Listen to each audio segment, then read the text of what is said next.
And the winner of the 2015 Center for Fiction First Novel Prize is The Sympathizer by Viet Thanh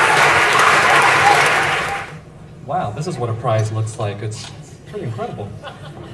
On the one hand, I really didn't expect to win. On the other hand, I have a speech. I have an insistent publicist who didn't want me to embarrass myself. I'm very thankful for that. And I think the first thing to be said is that I'm grateful for the company I'm with tonight. Angela Flournoy, Tanya Nandini Islam, Sophie McManus, Ben Metcalf, Chigozie Obiama, and Laurie Uslan have all written wonderful novels. I'm honored to be among them.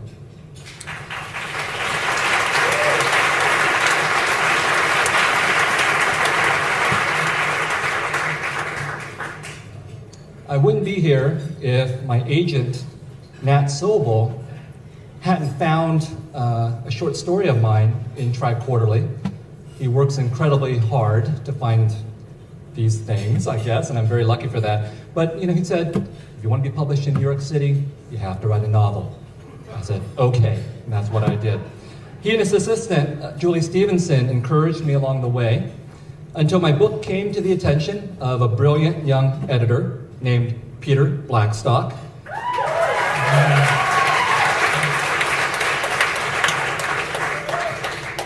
I can't imagine a better fit for the novel than Peter or my publisher, Grove Atlantic, and all the fine people there. Judy Hottenson, Elizabeth Schmitz, Deb Seeger, John Mark Bowling, and Morgan Entrekin.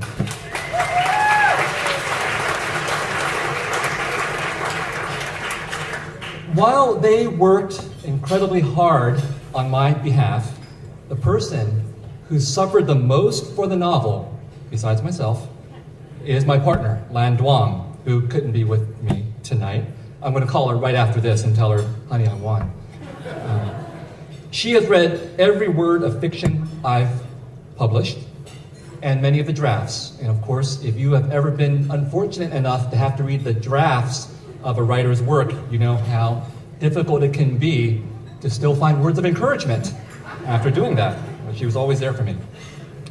The person who made me finish the novel, though, is my son, Ellison, who I named after Ralph Ellison.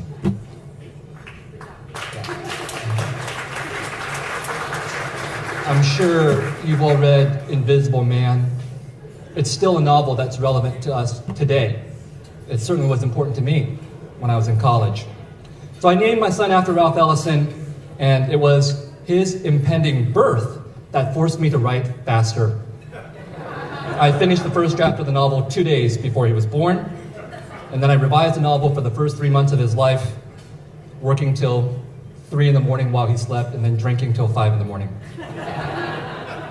The best recognition I have of my work is when he points at my novel and says, "Daddy's book." I hope you all remember that so you can tell him that when he's 18 and not so happy to be my son. Giving you these names is a convention, but it's also a pleasure and a privilege. I was reminded of this last month when I went home to visit my parents and told them that I was finishing an academic book about the Vietnam War and memory. Harvard University Press, March 2016, look out for that. They lived through 4 decades of war and sacrificed enormously for my family, our family. I wanted to dedicate this next book to them. The problem is that their names are said differently where we come from than they are said here. And since settling in the United States, they've also adopted American names. So how should I dedicate the book to them? My father said not to use their names at all. The war is complicated, he said. Why bring it back up? Behind his reluctance was the belief that the passions and divisions of our war were still alive. And that fear was one of the reasons why I wrote the novel. Out of my sense that the past was not yet settled. I was born in a time of war. We are still at war. I came into memory as a refugee. We are still seeing refugees. Witnessing their faces on the news, we may long to know who they are. We turn to literature to imagine their names and feel sympathy, even empathy, for them and many others.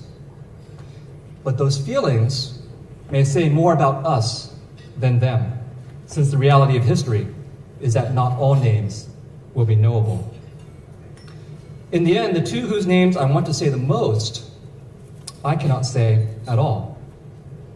What I can say is that this book would never have been written, and this award would not have been possible without my father and mother. I know their names, and perhaps that's enough.